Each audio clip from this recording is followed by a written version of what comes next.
भक्ति रसामृत सिंधु में श्री रूप गोस्वामी जी महाराज ने जहाँ 64 प्रकार की भक्ति का निरूपण किया है, वहां उन्होंने कहा है ऊर्जा दरो विशेषेण।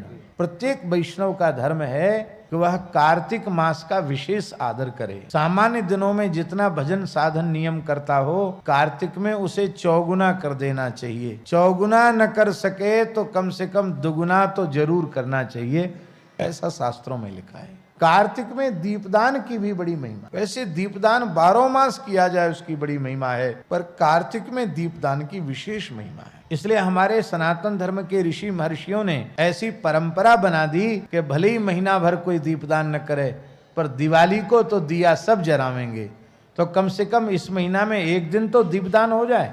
कौन ऐसा होगा जो दीपावली को दीपक प्रज्वलित न करता हो?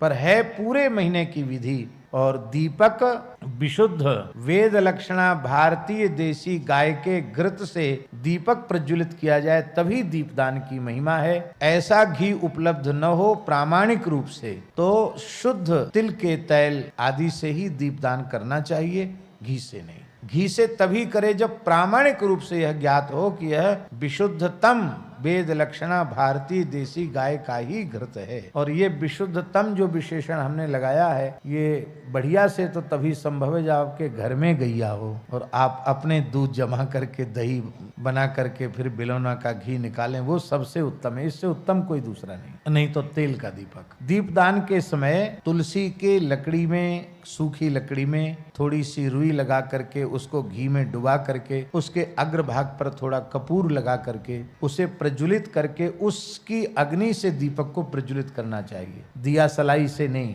मोमबत्ती से नहीं। पुराण में लिखा है बाबा कि कार्तिक मास में एक बार श्रद्धा पूर्वक तुलसी के सूखे काष्ठ से भगवान के निमित्त दीपदान करता है तो उसे 60 करोड़ वर्ष तक भगवान के नित्य धाम में सेवा प्राप्त होती है।